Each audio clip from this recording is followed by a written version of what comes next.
మాతృదేవోభవ.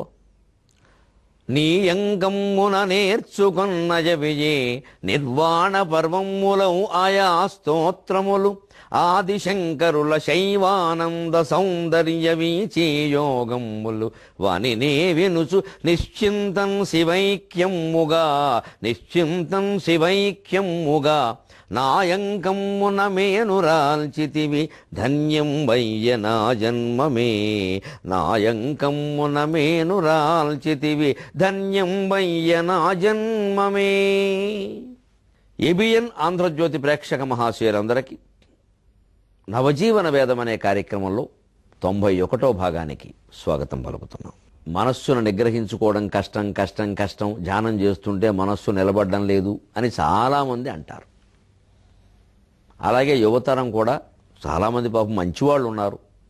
మాకేవో స్నేహితులు వాళ్ళు రకరకాల ఉంటారండి, ఇక అందరితోనూ స్నేహం మానేయలేం కదా, వాడేదో కొద్దిగా పుచ్చుకుంటాడు కదా అని వాడితో దూరంగా ఉండాలంటే ఈ రోజుల్లో సాధ్యం కాదండి. ఇది పూర్వం మేము చదువుకున్నప్పుడు రోజులు వేరు, ఇప్పుడు కుర్రాళ్ళు ఉంటున్న రోజులు వేరు. ఇప్పుడు ఏదో కొంచెం సిగరెట్ కాల్చేవాడినో కాస్త మందు పుచ్చుకునేవాడినో వీళ్ళందరినీ దూరంగా పెట్టాలంటే ఇక స్నేహితులు ఎవరు దొరకరు అసలు. అలాగని స్నేహితులు ఉండాలా అని కాదు, ఆ వయసులో ఉండాలనిపిస్తుంది, సహజం అది. 70 ఏళ్ల వాళ్ళే మొత్తం 70 ఏళ్ల వాళ్ళంతా సాయంత్రం వేసరికి ఓ పార్కులో చేరి ఓ రాగద్వేషాలే చర్చించుకునే రాజకీయాలు, ఏం ఆధ్యాత్మిక విషయాలు చాలా తక్కువ. మరి సీనియర్ సిటిజన్స్ అందరికీ నమస్కారం, ఒకసారి ఆలోచించండి ఏం చర్చించుకుంటున్నారు. మళ్ళీ పేపర్ ఒకటి పట్టుకోవడమో ఇంగ్లీష్ పేపర్, దాని మీద విషయాలు చర్చ ఇక్కడ. మరి ఏమైంది 70 ఏళ్ల వయసులో ఇది అవసరమా? అక్కడ భగవద్గీత మాట్లాడుకోవచ్చు కదా, వాళ్ళకి లేదు. పోనీ వెళ్లకుండా ఇంటూ ఉంటాడు, అక్కడికి వెడతాడు, నలుగురిని కలుపుతారు, ఏదో చర్చ. మరి అంత ఆసక్తి 70 ఏళ్ల వాళ్ళకు ఉన్నప్పుడు 20 ఏళ్ళ వాడికి ఉండదా? వాడు ఏదో దుర్యోసనం ఉంది కదా, లేకపోతే పొరపాటు లక్షణాలు కొన్ని ఉన్నాయి కదా, వాడితో నువ్వు కలవద్దంటే కష్టం అండి అది. కానీ అలా అదో ఆ అంటీ ముట్టనట్టుగా ఉంటే పర్వాలా, వాళ్ళ వ్యసనం మనకు అంటుకునేలా ఉండకూడదు. అది ఏదో మాట్లాడతాం, దానికే ఉంది, ఏదైనా అవసరమైతే సాయం చేస్తాం, వాడిని బయటపడేలా చేయాలి. అసలు ఇంతకీ మన మనస్సును అలా నియంత్రించుకోవాలంటే ఎలా సాధ్యం అంటే ఈ చెబుతున్నాడు స్పష్టంగా. భగవద్గీత చాలా వాస్తవంగా ఉంటుంది, వాస్తవంగా ప్రాక్టికల్గా అంటామే మనం ఆంగ్లంలో, వాస్తవంగా ఉంటాయి. ఎక్కడ ఇందులో ఊహలు అపోహలు విచిత్ర విషయాలు మాయలు మహిమలు ఉండవు, చాలా వాస్తవం. శనైశ్శనైరుపరమేత్ బుద్ధ్యా ధృతి గృహీతయా, శనైశ్శనైరుపరమేత్ బుద్ధ్యా ధృతి గృహీతయా ఆత్మసంస్థం మనఃకృత్వా నకించిదపి చింతయేత్. ఎంత చక్కని మాట ఉండేది, అభ్యాసానికి ఎంత వీలైనదు. మనస్సును ఏం చేయాలంటే శనైరుపరమేత్. శనై అంటే సంస్కృతంలో అదొక అవ్యయం, నెమ్మదిగా నెమ్మదిగా అని అర్థం. ముహుహు ముహుర్ముహుహు అంటే మాటి మాటికి, ముహుర్ముహుర్లుఠదభంగ తరంగ మృదంగ అని మనుచరిత్రలో పెద్దన గారి ప్రయోగం. మాటి మాటికి అనడానికి ముహుర్ముహుహు అంటారు, మెల్లమెల్లగా అనడానికి శనై అంటారు. అందుకే శనిగ్రహం అని మనం అనుకునేదాని అసలు పేరు శనైశ్చరుడు. అంటే శనై చరతి ఇది శనైశ్చర, నెమ్మదిగా చరించేవాడు. ఎంత శాస్త్రీయ జ్ఞానం పూర్వకాలం భారతదేశంలో ఉందో గ్రహించండి. ఇప్పుడు అందరికీ తెలుసున్న విషయమే కదా, సూర్యుని చుట్టూ తిరిగేటువంటి గ్రహాలలో చాలా నెమ్మదిగా సుదీర్ఘకాలానికి మాత్రమే ఒక ఆవృతం తిరగలిగింది శనిగ్రహమే. అది దాన్ని మందగతి అని కూడా అంటే, మందహ అంటే కూడా శనీశ్వరుడు, మందపల్లి అంటారు వేరే చోట. శనిగ్రహానికి అభిషేకం చేస్తారు అక్కడ. మందగ్రహం అంటే శని బాగా నెమ్మదిగా నడిచేది. అంటే ఏమండి, ఏ టెలిస్కోపులు ఏ రకమైన బైనాక్యులర్స్ కూడా కనీసం కళ్ళజోడు కూడా కనిపెట్టిన రోజుల్లో మన వాళ్ళు శనీశ్వరుడు అని పేరు పెట్టి ఆ గ్రహం లక్షణం కనిపెట్టారంటే యోగశక్తి ద్వారా భారతీయులు ఈ విషయాన్ని కనిపెట్టారన్న విషయాన్ని అంగీకరించి తీరాల వద్ద అనుమానం ఏదైనా ఉందా? దివ్య దృష్టి అంటారు దీన్ని. అది యోగం ద్వారా తపస్సు ద్వారా సాధ్యం అవుతుంది, యంత్రం ద్వారా ఇప్పుడు సాధ్యం అవుతుంది. కాబట్టి ఇంకా దేని ద్వారా సాధ్యం అవుతుంది అనకూడదు. యంత్రానికి ముందు తంత్రం ఉంది, తంత్రానికి ముందు మంత్రం ఉంది. మూడిట్లోనూ త్రము చూసుకోవడం తెలుస్తుంది. మంత్రం, తంత్రం, యంత్రం. కృతయుగంలో మంత్రం ద్వారానే సాధ్యమయ్యేది. తర్వాతి కాలంలో తంత్రం అంటే యజ్ఞయాగాదుల ద్వారా యోగ మార్గంలో సాధ్యమే. ఇప్పుడు మన కర్మగారి యంత్రం వచ్చింది, ఇంతకంటే ఏమీ లేదని మనం అనుకుంటున్నాం. అంటే యంత్రం ద్వారా సాధ్యం కానివి తంత్రం ద్వారా, తంత్రం ద్వారా సాధ్యం కానివి సైతం మంత్రం ద్వారా సాధ్యం అవుతుంది. మనం కుతంత్రమే పట్టుకున్నాం తప్పితే తంత్రం ఎక్కడది? వాళ్ళు అంత కనిపెట్టి శనీశ్వర అంటే మెల్లగా అతి మెల్లగా మీకు మొత్తం గ్రహాల్లో అతి నెమ్మదిగా నడిచేది శనిగ్రహమే. దానికి కొన్ని సంవత్సరాలు పట్టేస్తుంది. ఆ సూర్యుడు చుట్టూ మనకు అది భూమి తిరుగుతుంది గుండ్రంగా, ఏడాదికి ఒకసారి, రోజు ఒకసారి తన చుట్టూ తిరుగుతోంది. ఎంత ఖచ్చితమైన మాట అంటే శనైశ్చర. అలాగ నెమ్మది నెమ్మదిగా మనస్సును వెనక్కి లాగమంటాడు. ఇప్పుడు మనస్సు చిన్నపిల్లాడు లాంటిది. చిన్నపిల్లాడు ఏదైనా కొంచెం బయటికి వెడితే చీకట్లో తిరుగుతున్నాడు అనుకోండి, వాడిని మనం ఏదో బలవంతి పెట్టి లాగేయకూడదు. శనైర్ ఉపరమేత్, నెమ్మది నెమ్మదిగా లాక్కురావాలి. నాకు అసలు 4 మంచి మాటలు చెప్పి దామ్మ నెమ్మదిగా తీసుకురావాలి. అలాగ మనస్సును కూడా ఆలోచించింది నిజమే. శనై అంటే ఇంకో అర్థం కూడా ఇక్కడ. ఒక్కో ఆలోచన నుంచి నెమ్మదిగా వెనక్కి రావడం. అంటే మనం ఏదో ధ్యానానికి కూర్చున్నాం, వెంటనేను పొద్దున్న పాలలో తేడాయో కాఫీలో తేడాయో వచ్చింది. మరి అప్పటి నుంచి పాలవాడికి చెప్పాలి అసలు ఇలాంటి పాలు పనికి రావని, మంచిది. వెంటనే రావాల్సింది ఏంటంటే మంచిది చెప్పాల్సింది ఎప్పుడు? రేపొద్దున కదా. ఇప్పుడు ఇవాళ పొద్దున్న 7 అయింది, వాడు వచ్చి వెళ్ళిపోయాడు, మళ్ళీ రేపొద్దున 6 వరకు రాడు. కాబట్టి ఈ సమస్యను 23 గంటలు వాయిదా వేయచ్చు కదా. తప్పకుండా చూద్దాం, రేపొద్దున ఆలోచిద్దాం. ఇప్పుడు ధ్యానం మానేసి పాల గురించి ఎందుకు? అలాగే పిల్లాడు నిన్నేదో ఫోన్ చేశాడు, ఏదో చెప్పాడు విషయం, ఆ విషయం ఇప్పుడు గుర్తొస్తుంది సహజంగా. ఇప్పుడు ఎందుకు? మళ్ళీ అవసరమైతే ఈ ధ్యానం నుంచి లేచాక వాడితో మాట్లాడదాం, ఆ విషయం అయిపోతుంది. అలాగే పిల్లలు చదువులు, ఇప్పుడు ఏదో 3వ తరగతి చదువుతున్నాడు, వాడిని ఇంకా ఈ స్కూల్ బాగుండలేదు, వేరే స్కూల్లో చేర్చాలి. అప్పుడు కూడా అది కూడా ధ్యానంలో వచ్చింది అనుకోండి, బాగుంది. ఇప్పుడు ధ్యానం మానేసి వెళ్ళి స్కూల్లో చేర్చాం కదా, స్కూల్లో ఉన్నాడు వాడు, ఈ ఏడాది అవ్వాలి కదా. ఇదేమో జూన్ నెల, అది ఫిబ్రవరి నెల దాటితే కానీ మళ్ళీ కుదరదు. అంచేది ఫిబ్రవరి నెల వరకు ఈ ఆలోచన వాయిదా. ఇదే శనైరు పరమేద్ బుద్ధ్యా, దీనికి బుద్ధి ఉపయోగించాలి. బుద్ధ్యా అన్నాడు, తృతీయ విభక్తి ఏకవచనం. ఈ వెనక్కి లాగడానికి బుద్ధిని ఉపయోగించుకుంటే మనస్సుకి బుద్ధికి ఒక తేడా ఉంది. మనస్సు, బుద్ధి, చిత్తము, అహంకారం ఇవన్నీ ఒకే పదార్థం యొక్క పేర్లు. మనస్సు, బుద్ధి, చిత్తము, అహంకారం. ఎప్పుడు మనస్సు అంటామంటే దాన్ని ఆలోచించి మళ్ళీ కాదని, అవునని కాదని, అవునని కాదని, సంకల్పం వికల్పం అంట. ఆ స్థితిలో దాన్ని మనస్సు అంటారు. లేదు ఇదే అని నిశ్చయించుకున్నప్పుడు దాన్ని బుద్ధి అంటారు. తర్వాత దాన్ని హృదయపూర్వకంగా చేస్తున్నప్పుడు దాన్ని చిత్తం అంటారు, చిత్తశుద్ధి అంటారు. అందుకని తర్వాత ఇది నేను చేస్తున్నా, దీని ఫలితాలన్నీ నాకే, నేనే గొప్పవాడిని అవుతాను దీనివల్ల, నా అంత గొప్పవాళ్ళు లేడు, ఇది అహంకారం. నేను అనే భావన అందులో ప్రవేశించింది. దీంతో పెద్ద కరడుగట్టిన ముఠా కూడా తయారైంది ఇక్కడ 4 రౌడీలతోటి. మనస్సు, బుద్ధి, చిత్తము, అహంకారం. మనోబుద్ధి చిత్త అహంకారాలు అంటారు. ఇవి చాలా ముఖ్యమైనవి. ఇవే మిగిలిన జ్ఞానేంద్రియాలని, కర్మేంద్రియాలని, పంచభూతాలని అన్నిటిని నడిపిస్తున్నాయి. పంచ తన్మాత్రాలని అన్నిటిని నడిపించేది ఈ 4. ఇది ఈ మనస్సు దశలో ఉన్నప్పుడే మనం నెమ్మదిగా వెనక్కి రాకు. దానికి బుద్ధి కాస్త నిశ్చయం చేసుకుని ఏమిటి దీనివల్ల కలిసి వచ్చేది చెప్తే వినమే. ఇప్పుడు ధ్యానం మానేసి ఆలోచిస్తావా? పూజ మానేసి ఆలోచించాలా? పూజ దగ్గర ఉన్నప్పుడు పూర్తిగా దృష్టి సత్యనారాయణ స్వామి మీద ఉండాలి. ఇంకో దృష్టి మనకి ఎందుకండి? అక్కడ అప్పుడే వచ్చేస్తూ ఉంటాయండి. 28 మాటలు 108 మాటలు గాయత్రి మంత్రం జపం చేద్దామంటేనే కుదరదే. ఈలోపు 100 నడిచిపోతున్నాయి. అంతా అయ్యాక నిజంగా అసలు దృష్టి పెట్టి చేసిన జపం 108 సార్లు 8 సార్లు కూడా ఉందో లేదో అనుమానం. అంటే ఏమిటి? ఇది రాకెళ్ళిపోతుండే, మళ్ళీ మనం వెనక్కి రావాలి. ఆత్మ సంస్థం మనఃకృత్వ, దాన్ని తీసుకొచ్చి మళ్ళీ ఆత్మలో పడేయాలి. ఎలాగా?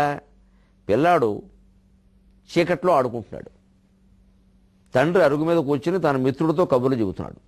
అరుగు మీద కూర్చుని తల్లి ఏదో లోపల, ఈ మిత్రులు ఇద్దరు తక్కువ వాళ్ళు కాదు కానీ ఒకరు NS మాస్టర్, ఒకరు PS మాస్టర్, భౌతిక శాస్త్రం, జీవశాస్త్రం. వీరిద్దరూ పదవి విరమణ చేశారు, వేరే పని ఏం లేదు, కాఫీలు తాగడం తప్ప. స్కూల్లో ఉన్నప్పుడు టీలు తాగేవారు, ఇప్పుడు కాఫీలు తాగుతారు. కూర్చున్నారు. ఆవిడేదో కాస్త కలుపుతోంది వచ్చారని. ఆవిడ పనులు ఆవిడ. ఈ లోపు కొంచెం చీకటి పడిన సమయం మునిమాపు అంటారు, 6:30 7 గంటలు. ఈ చిన్నపిల్లాడు ఆ ముందు వెళ్ళిపోయాడు గేటు గుమ్మం దగ్గరికి. అక్కడేదో పచ్చగడ్డ ఇది ఉంది, అక్కడేదో తిరుగుతున్నాడు. ఆవిడ లోపల నుంచి పాపం వంటింట్లో చూసింది. వాళ్ళ పిల్లాడు చీకట్లోకి వెళ్ళడం కాస్త తీసుకురండి అంది. ఈయనతో మంచి కబుర్లు రంజులో ఉన్నాడు. ఎందుకంటే ఉపాధ్యాయులు, యూనియన్లు, గొడవలు అందులో ఉన్నాడు ఈయన. రాజకీయ లేవబుద్ధి కావట్లేదు. రాయ్ వేషం ఎంతసేపు ఆ చీకట్లో తిరుగుతా చెప్తే వేనా రమ్మని చెప్పానా? మేనమావ పోలికలన్నీ వచ్చారండి. లేనిపోని గొడవ ఇది. మేనమావ మధ్యలో ఇప్పుడు వాడు చీకట్లో ఉన్నవాడు వీడిని మేనమావ పోలిక రమ్మని చెప్పానా అని ఇంక తిడతాడు మామూలుగా ఉండదు. అప్పుడు ఆవిడ లోపల నుంచి వచ్చి, ఏమిటి వాడికి మేనమావ పోలిక వచ్చిందా? అక్కడికి మీ వాళ్ళంతా గొప్పవాళ్ళ, మా వాళ్ళు దుర్మార్గులా? ముందు ఆ విషయం తేల్చని ఉంటుంది. ఇప్పుడు కాఫీ ఆగిపోయింది.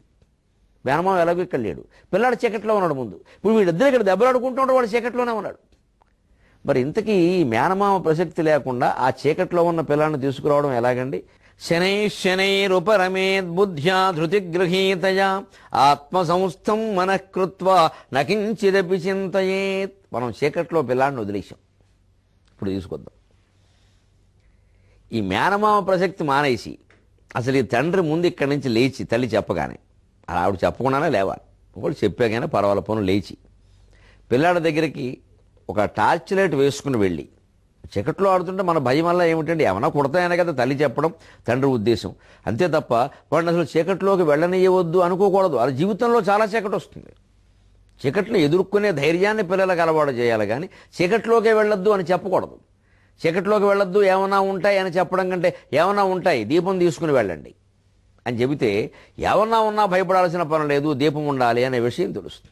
అలాగే రేపొద్దున దాని జీవితానికి కూడా అన్వయించుకుని కష్టాలు ఎదురవుతాయి కదా అని కార్యక్రమాలు మానేయకూడదు. కష్టాలను ఎదుర్కొనే విధానం చూసుకోవాలి. అందుకని కార్యక్రమం తలపట్టకపోతే కష్టాలు ఉండవు కదా అంటే అదేమిటిది? మంచి కార్యక్రమం అయినప్పుడు తలపెట్టాలి, కష్టాలు ఉంటే ఎదుర్కోవాలి. సమస్యలు ఉంటాయని కార్యక్రమం తలపడ్డం మానేస్తామా? అది చేతకాంతనం అవుతుంది. ఆ పిల్లల పెంపకంలో చాలా ముఖ్యమైన విషయం. ఎందుకురా అవన్నీ సమస్యలు, అది దాని జోలికి నువ్వు వెళ్ళొద్దరా అనకూడదు. సమస్యలను ఎదుర్కొనే విధానం చెప్పాలి. సరే, అన్ని సమస్యలను ఎదుర్కొని ఆ పని చేసినా కూడా వచ్చే ప్రయోజనం చాలా తక్కువ అనుకోండి. పెట్టేదేమో ₹1,00,000, వచ్చిందేమో ₹10, దేనికి? ఆ విషయం చెప్పాలి. కానీ అది మంచి పని అయినప్పుడు, కాస్త సాహసం చేస్తే కానీ రానప్పుడు దాంట్లో ఉన్న కొన్ని సమస్యలను ఎదిరించమని చెప్పాలి. ఎదుర్కోవాలి ధర్మం కోసం. అదే నేర్పాలి పిల్లలకి. అప్పుడే బాధ్యత అలవాటు అవుతుంది. అందుకని ఈ తండ్రి వాడిని పిలవడం కాదు, ఊరికి రమ్మని చెప్పాను కదా, అవన్నీ అనవసరం. టార్చ్ లైట్ వేసుకుని వెళ్ళి కాసేపు అక్కడే ఉండి 2 నిమిషాలు అది అలా చూపిస్తూ అప్పుడు వాడు సంతోషిస్తాడు. ముందు అసలు తండ్రి తనని పిలవడం ఏదో కోపపడడం మానేసి తన కోసం వచ్చాడు ఇక్కడికి. ఆయన ముఖ్యమైనది పిల్లలు గమనించేది, తన స్నేహితుడితో మాట్లాడడం కూడా మానేసి నా తండ్రి నా కోసం వచ్చాడు అనేది పిల్లాడికి చాలా మనస్సుకు పట్టే విషయం. అది నా తండ్రి నాకు ప్రాధాన్యం ఇస్తున్నాడు కాబట్టి నేను నా తండ్రికి ప్రాధాన్యం ఇవ్వాలి. నా కోసం వచ్చాడు మా నాన్న, ఆయన స్నేహితుడిని వదిలేసి వచ్చాడు అని ఈ మాట మనస్సులో పడితే రేపొద్దున పిల్లాడు వాళ్ళ స్నేహితుల కంటే కూడా తండ్రికి ప్రాధాన్యం ఇస్తాడు. ఇవన్నాగే ఈ సంఘటనల మనసులో పైగా బాల్యంలోనే చెరగని ముద్ర పడతాయి. మనం వాళ్ళ కోసం ఏ త్యాగాలు చేయకుండా పిల్లలేదో పెద్దయ్యాక మనం చూస్తారు, ఈ మాబోటిగాళ్ళు మాటలేవో పనిచేస్తాయని కూడా భ్రమ. తల్లిదండ్రుల పెంపకమే చాలా ముఖ్యం. అందుకని కాసేపు అటు ఇటు తిరిగితే ముందు సంతోషిస్తాడు. నాన్న అది మొక్క ఆ పువ్వు ఎంత బాగుందమ్మా, చక్కగా నీ నవ్వులో ఉందిరా, నువ్వు నవ్వితే ఎంత బాగుంటుంది అంటే వాడు ఒకసారి నవ్వుతాడు. వాడు కావాల్సింది అది. అప్పుడు కాసేపు ఒక 2 నిమిషాలు ఆగి, ఏముందమ్మా చీకట్లో అవి ఇవి ఉంటాయి, కరుస్తాయమ్మా, జాగ్రత్త చూసుకోవాలి. అక్కడ లైట్ ఉన్న చూడ ఎంత బాగుంది, చూడ కరెంట్ స్తంభం ఉంది, అక్కడ ఎంత బాగుంది చూడదా, నాతో రా అమ్మ, అక్కడ మావయ్య గారు పిలుస్తున్నారు రా, అమ్మ కూడా పిలుస్తుంది, నీకోసం ఏదో చేసిందిట అని అంటే వాడు వచ్చేస్తాడు. ఇంకోసారి చీకట్లోకి వెళ్ళేటప్పుడు ఖచ్చితంగా మనలాగే దీపం తీసుకుని పెడతాడు. దీనికి కాస్త ఓపిక అవసరం, మనస్సేనా అంతే. చీకట్లో ఉన్న పిల్లాడిని జాగ్రత్తగా మాటలు చెప్పి నయానా భయానా మరలించినట్టుగా మరలించాలి మనస్సును తప్ప బలవంతపు నిగ్రహం కోసం ఏదో చేసేద్దామంటే కష్టం. ఊపిరి బిగబట్టేస్తే ఊపిరి పోతుంది ఒక్కోసారి. ప్రాణాయామం మంచిదే, కానీ అది గురువు శిక్షణలో, అది పద్ధతిగా తెలుసున్న వాళ్ళ శిక్షణలో జాగ్రత్తగా చేయాలి. ఈ ప్రాణాయామం పేరు మీద కూడా మళ్ళీ రకరకాల తీర్థాలు ప్రసాదాలు కల్తీలు చేసేవాళ్ళు చాలామంది ఉన్నారు, చూసుకోవాలి. అందుకని ఎప్పుడూ ఆధ్యాత్మిక సాధన వీలైనంత వరకు గ్రంథాలు చదువుకుంటూ జాగ్రత్తగా ఒక్కళ్ళు చేసుకోవడమే మంచిది. ప్రమాదాలు ఏం జరగవు. ఎవరినో నమ్మడం అనేది కూడా ఇబ్బందిగానే ఉంది ఈ రోజుల్లో. అందుకని ఆత్మసంస్థం మనఃకృత్వ, చిన్నపిల్లాన్ని అలా వెనక్కి తీసుకున్నట్టుగా వచ్చినట్టుగా మనస్సుని ఏ ఆలోచనలోకనే వెళ్ళిపోతే ఏం పిచ్చి మనస్సు, ఇప్పుడు అవసరమా అది? ఇంకో గంట తర్వాత చూడొచ్చుగా, అలాగే రేపు చూడొచ్చుగా, 5 ఏళ్ల తర్వాత వచ్చే విషయం ఇప్పుడు ఎందుకు అని నెమ్మదిగా దాన్ని వెనక్కి తీసుకురావాలి. అప్పుడు మనస్సుకు 2-3 సార్లు ఇలా జరిగేసరికి మనకే తెలిసిపోతుంది అనవసరంగా చాలా విషయాలు ఆలోచిస్తున్నాం అని. ఆ అవసరమైతే తప్ప ఏది ఆలోచించకుండా ఉండడం, అవసరమైతే తప్ప ఏమీ మాట్లాడకుండా ఉండడం, అవసరమైతే తప్ప ఏ పని చేయకుండా ఉండడం ఉంటే ఇంతకంటే చిత్తశుద్ధి ఇంకోట్లేదు. మాట, మనస్సు, చేత, మనోవాక్ కాయ కర్మ. అవసరమైతే తప్ప ఏ పని చెయ్యం, అదొక నిశ్చయం. కొంచెం పెద్ద స్థాయి ఎదిగాక అవసరమైతే తప్ప ఏ మాట మాట్లాడడం, అది 2వ స్థాయి, ఉన్నత స్థాయి. అంతకంటే ఉన్నత స్థాయి, యోగులకు కూడా కష్టమైన స్థాయి, అవసరమైతే తప్ప దీని గురించి ఆలోచించం, అది ధ్యానం. అలా ఉండగలిగితే అంతకంటే కావాల్సింది ఏమిటండి? దానికి ఆలోచనల్లో ఏది మంచి, ఏది చెడ్డ, ఏది అవసరం, ఏది అవసరం, పాలు నీరు వేరు చేసినట్టుగా వేరు చేసేంత సూక్ష్మ జ్ఞానం ఉండాలి. అలాంటి హంసలాగా మనం జీవితం సాగించాలి. అందుకే యోగాభ్యాసంలో ముందుకెళ్లిన మహానుభావుల్ని పరమహంసలు అంటారు. తాలిమితోడుతన్ తగవుదప్పక నేర్పరి ఒప్పు తప్పులన్ బాలన సేయుగాక. భాస్కర శతకంలో మారద వెంకయ్య గారు ఆ హంస గొప్పదనం గురించి చెబుతున్నారు. తాలిమితోడుతన్ తగవుదప్పక నేర్పరి ఒప్పు తప్పులన్ పాలన సేయుగాక అటనుపాయ విహీనుడు సేయ నేర్చునే అటనుపాయ విహీనుడు సేయ నేర్చునే పాలను నీరు వేరు పరుపంగ పాలను నీరు వేరు పరుపంగ మరాళ మెరుంగుగాక మార్జాల మెరుంగునే తదురు చారు రసజ్ఞత పోన భాస్కరా. పాలు నీరు వేరు చేయడం అనేది హంసకు తెలుసు, మరాళానికి తెలుసు, కానీ మార్జాలానికి ఏం తెలుసండి? పాలు నీళ్లు కలిపి అక్కడ పెట్టేస్తే తాగేస్తుంది. వెనక తెనాలి రామకృష్ణుడికి ఓ పిల్లి ఉంటే పిల్లిని పెంచలేకపోతున్నా ఎవరో ఒక ఆవుని ఇచ్చారట. ఈ పాలు పోసి పెంచుకోవయ్యా, దానికి ఏముంది అంటే ఎలకల బాధ పడలేకపోతున్నానని చెప్పాడు. అందుకని పిల్లిని పెంచమన్నారు. మరి పిల్లికి పాలు ఎక్కడమంటే ఒక ఆవును కూడా ఇచ్చేట్టు పాపం. ఎవరో ఈయన కవిగారు కదా, దానాలు ఇస్తారు, అందుకని ఇచ్చాడు. పుచ్చుకుంటే ఈయనకి ఏమనిపించింది? స్వార్థం. సరదాగా చెబుతారు ఈ కథ. పాపం అన్నీ ఆయనకి అంట కట్టేశారు. ఆయన చేసాడో లేదో తెలియదు. సరే విషయం చెప్పుకుందాం. ఆయనకు అనిపించదు ఈ ఉన్న పాలన్నీ పిల్లికి పోసేస్తే నాకెక్కడి నుంచి వస్తాయి, మన ఇంట్లో ఎక్కడి నుంచి, మళ్ళీ ఇంట్లోకి పాలు కొనడం ఎందుకని, దానికి మరి పాలు మానిపించాలంటే ఏం చేయాలి? ఈ పాలు తాకుండా చేయాలి దాన్ని, ఈ ఆవు పాలు. అందుకని బాగా కాలిపోయే పాలు పెట్టేట, కాలిపోవడం విపరీతమైన వేడి. దాని దగ్గర పెట్టి పిల్లిని పిలిచేవాడు. అది వచ్చేది, మూతి పెట్టేది, కాలేది, వెనక్కి వెళ్ళిపోయేది, మూతి పెట్టేది, కాలేది, వెనక్కి వెళ్ళిపోయేది. ఇలా ఒక 4-5 రోజులు జరిగేసరికి ఇంకా దానికి మనసులో ఏం పట్టేసిందంటే అసలు ఈ రకమైన ఎత్తడి పళ్ళెంలో తెల్లగా ఉన్న పదార్థం ఏదైనా సరే కాలిపోతుంది అని చెప్పి జున్ను పెట్టినా సరే తినడం మానేసింది. అది అంతే, అదొక మనస్తత్వం. అలా చేసేట. మరి పిల్లికి ఈ పెట్టిన పాలు ఏదైనా సరే తెల్లగా ఉంటే చాలు పాలు అనుకుని తాగేయడమే తప్పితే దానికి ఏమైనా తెలుస్తుందా? పాలు నీరు వేరు చేయడం. అదే హంస అయితే చక్కగా పాలు నీళ్లు కలిపినవి అక్కడ పెట్టినా కూడా అది తాగితేట పాలు ఉంటాయట, నీళ్ళు అలా ఉండిపోతాయట. లాక్టోమీటర్ వేరే అక్కర్లేదు దానికి. ఇది ప్రతిభ అండి. కొంతమంది వ్యక్తుల్లో ఈ ప్రతిభ ఉంటుంది. దీన్ని విచక్షణా జ్ఞానం అంటారు. మన ఆలోచనలను మనం హంసలాగా పాలు నీరు వేరు చేసినట్టుగా విచక్షణతో వేరు. ఇది ఉపయోగపడే ఆలోచన, ఇది ఉపయోగపడేది కానీ ఇప్పుడు అవసరం లేదు, ఇది తక్షణం చేయవలసిన ఆలోచన.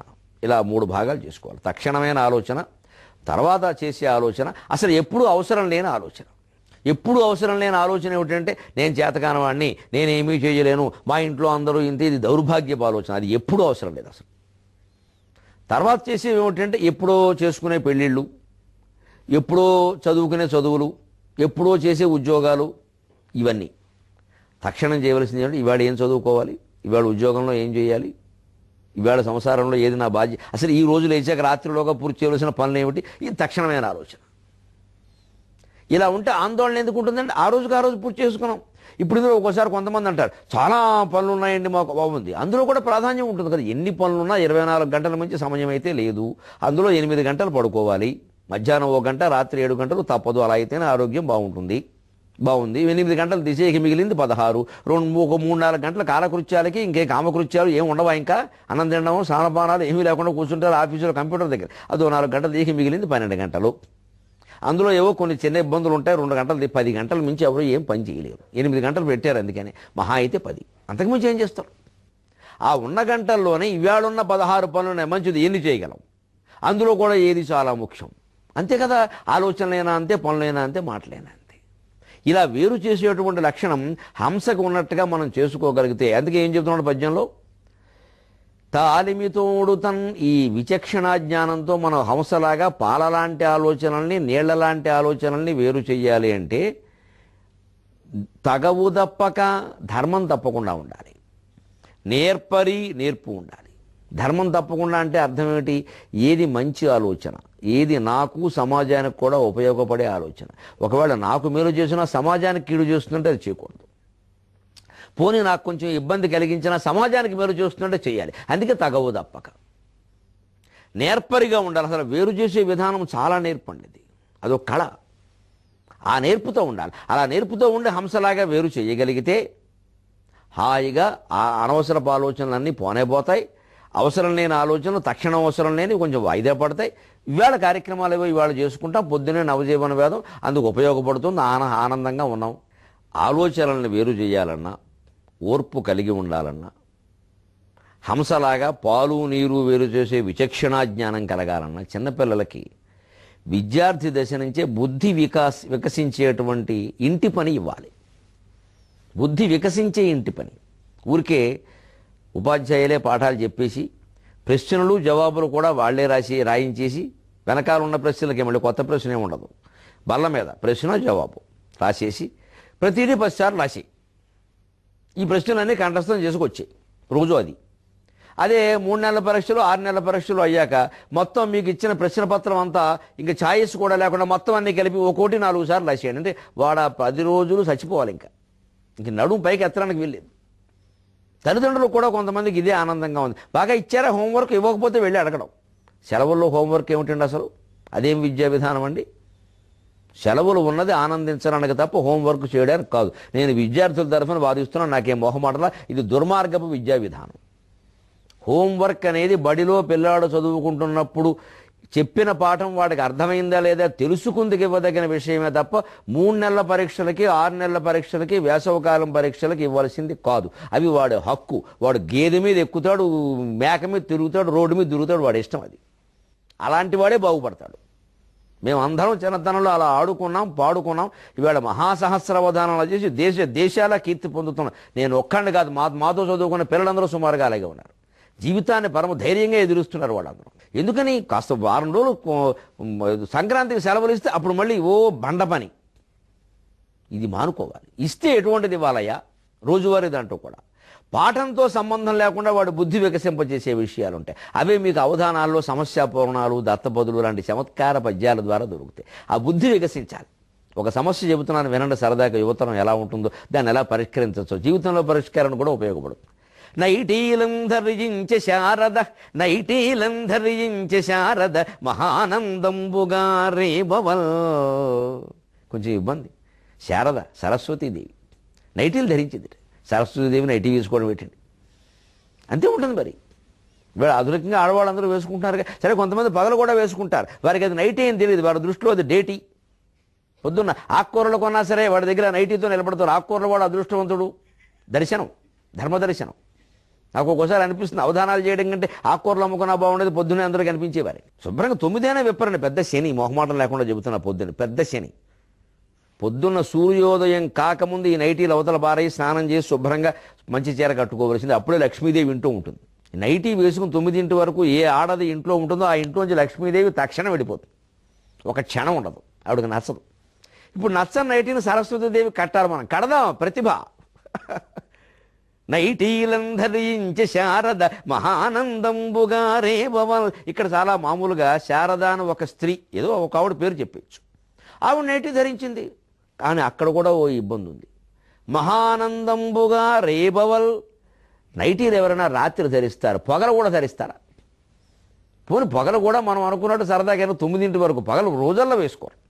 అంటే మామూలు స్త్రీ పేరు పెడితే ఇక్కడ శారదాను ఒక ఆవిడ అని చెబితే రేబవల్ అనేది అనౌచిత్యం అవుతుంది. ఎప్పుడు కవిత్వంలో ఔచిత్యం చాలా ప్రధానం. అంటే ఖచ్చితంగా సరస్వతీదేవిని పెట్టాలి, తప్పదు. మరి నైటీని ఏం చేయాలి? అదే ఆలోచన. పోటీబడ్డ కవీశ్వరుండొకడు చెప్పున్ పద్యముల్ వాణిపై. ఓ రాజుగారి సభలో కవిత్వంలో పోటీ జరుగుతుంది. ఆశువుగా మంచి పద్యాలు చెప్పండి సరస్వతీదేవి మీద అన్నారు కృష్ణదేవరాయల వంటి రాజు. 2 కవులు చెప్పడం మొదలుపెట్టారు. అందులో ఒక ఆయన చెబుతున్నాడు, ఏమిటి, మంచి ఆకట్టుకోవాలంటే కవిత్వంలో ప్రాస ఉండాలి. అనుప్రాస అంటారు. వచ్చిన అక్షరమే మళ్ళీ మళ్ళీ వస్తూ ఉండవు. రైమింగ్ అంటారు ఇంగ్లీషులో. అది ఉండాలి. ఉంటే కాస్త వెంటనే చప్పట్లు కొడతారు. సరే, వేళ ఒట్టినే ప్రాసాలు చెప్పేవాళ్ళని చూసి చప్పట్లు కొట్టేసి మాతో సమానంగా విద్వాంసులను చెప్పేవాళ్ళు ఉన్నారు. మనకు అసలు సహస్రావధానం చేసిన వాడికి సత్యనారాయణ వ్రతం చేయించే వాడికి తేడా తెలిస్తే కదా. అందరూ ఒకటే. ఆ దృష్టి ముందు హంసలు పాలు నీరు వేరు చేసినట్టే ఒక సహస్రావధాన స్థాయి ఏమిటి, మామూలు ప్రవచనం చెప్పేవాడు స్థాయి ఏమిటో తెలుసుకుని మాట్లాడాలి. పోల్చకూడదు, మంటెత్తిపోతుంది. ఒక అష్టావధానం, శతావధానం, సహస్రావధానం, లేదా ఒక కావ్యాలు రాయడం స్వయంగా, ఇవన్నీ ఉన్నవాడును ఊరికే భారతం మీద భాగవతం మీద మాట్లాడేవాడు ఒకటి కాదు. ఈ ప్రవచనాలు చెప్పేవాళ్ళు చాలామంది ఉంటారు, చాలామంది పుడతారు, కొన్ని 100 మంది తయారవుతారు. పెద్ద ఏం ప్రజ్ఞ కాదు అది. ప్రజ్ఞ ఏమీ లేదు ప్రవచనం చెప్పడంలో. చాలా తేలికైన విద్య. ఎందుకంటే ఉట్టిని దేవుడి గురించి ఏమైనా చెప్పొచ్చు, ఏ అజ్ఞానమైనా చెప్పొచ్చు. దేవుడని చెప్తే నమ్మేస్తూ ఉంటాం మనం, పిచ్చి మొహాలం. అందులో గడగడ వాగేస్తే మరింత నమ్మేస్తాం. ఇంకా అంతకంటే పండితుడు లేడు. మా కర్మ ఏమిటంటే మమ్మల్ని ఈ అపండితులతో పోలుస్తారు. మంటెత్తిపోతుంది. అపండితుడే పండితుడే. ప్రజ్ఞ అంటే ఇది. పోటీపడ్డ కవీశ్వరుండొకడు చెప్పున్ పద్యముల్ వాణిపై. సరస్వతీదేవి మీద పద్యం చెబుతున్నాడు. ఆకట్టుకోవాలి, అందంగా ఉండాలి. కాబట్టి అనుప్రాసలు ఉపయోగించాడు. ఏమంటున్నాడు? బోటి బ్రహ్మచిరంటి విష్ణు సతికిన్ బోటి వధూటి. బోటి బ్రహ్మచిరంటి విష్ణు సతికిన్ బోటి వధూటి. ఇవన్నీ అందంగా ఉన్నాయి కదా. టీ టీ టీ టీ అని బోటి బ్రహ్మచరంటి విష్ణు సతికిన్ బోటి వధూటి జనన్ ఆటీ ప్రాసల చూచి ఒక్కడని ఆటీ ప్రాసల చూచి ఒక్కడనెను ఆహా ఈ కవిత్వాన ఆహా ఈ కవిత్వాన తానై టీలంధరించె శారద తానై టీలంధరించె శారద మహానందంబుగా రేవవల్. ఒక రాజ్యసభలో పద్యాల పోటీ జరుగుతుంది. ఇద్దరు కవులు పోటీ పడ్డారు. ఒక ఆయన సరస్వతీదేవి మీద అందంగా పోటీ, బ్రహ్మచరంటి విష్ణు శతికిన్ పోటీ. మరి లక్ష్మీదేవికి పోటీయే కదా, లక్ష్మీ సరస్వతులు ఓ చోట ఉండమని అంటూ ఉంటారు సరదాకి. వధూటి అని టీ టీ అని పెడుతున్నారు. వాళ్ళు చెప్పిన వాళ్ళు లేకపోలా. కాళికాదేవి మీద కాళిదాసు చెప్పాడు అద్భుతమైన శ్లోకాలు 13 చెప్పాడు ఏకంగా. చేటీ భవన్ని కెలఖేటీ కదంబవ నవాటీ శునాక పటలి కోటి రచారుతర కోటి మణి కిరణ కోటి కరంజిత పద పాటీర గంధి కుచ శాటి కవిత్వ పరిపాటి మగాధి పసుతాం ఘోటి కులాదధిక ధాటి ముదారముఖ వీటి రసేన తనుతాం. టీ అనే అక్షరం పాదానికి 3 సార్లు చెప్పిన 4 పాదాల్లో 4 మూళ్ళు 12 సార్లు వచ్చేలా చెప్పాడు. మరి టీ ప్రాసలే. అందుకని ఇక్కడ కూడా కవీశ్వరుడు ఒక ఆయన బోటి బ్రహ్మచరంటి విష్ణు సతికిన్ బోటి వధూటి జనన్ అని చెబుతూ ఉంటే విన్నవాడు రాజుగారు అన్నట్ట ఆ టీ ప్రాసల చూచి ఆ టీ టీ టీ అని వరుసగా చెప్పడం చూసి ఇప్పుడు టీయేగా రాజ్యం వెళ్తుంది అంటున్నారు. అందుకని ఆ టీ ప్రాసలను చూసి ఒక ఆయన అన్నట్ట ఆహా ఈ కవిత్వాన ఈ కవిగారి కవిత్వంలో తానై సరస్వతీదేవి తాను స్వయంగా టీలంధరించే. ఆవిడ అక్షరమాలలో 56 అక్షరాలు ఉంటాయంటారు, కానీ అన్ని అక్షరాలు టీలాగే ఉంది. ఈయన చెబుతూ ఉంటే టీ టీ టీ అని బోటి బ్రహ్మచరంటి వధూటి అంటూను తనకి తానే టీ అక్షరాలు మాత్రమే ధరించి వచ్చినట్టుగా ఉంది. ఎవరు? శారద మహానందంబుగా రేబవల్. ఇప్పుడు నైటి అనే మాట తానై అన్నదాంట్లో నై అందులో గడిపోయింది. టీలంధరించి శారద అని విడదీశాం. ఇది ప్రతిభ. ఇది విద్యార్థులకు అలవాటు చేయాలి. తెలుగు ఉపాధ్యాయులు పాఠాలు చెబుతూనే సరదాగా అవధానుల యొక్క పుస్తకాలు సేకరించి ఇటువంటి సమస్యలను సరదాగా వినిపిస్తే సరస్వతీదేవి నైటీ ధరించడం ఏమిటని కాసేపు అనుకుంటాడు సరదాకి. కానీ ఈ పద్యం కంఠస్థం చేస్తాడు. తద్వారా ఓహో నై అనే అక్షరాన్ని అవతలకు గంటేస్తే సమస్య పరిష్కారం అయింది. కొంతమందిని గంటేస్తేనే సమస్యలు పరిష్కారం అవుతాయి. సెలవు.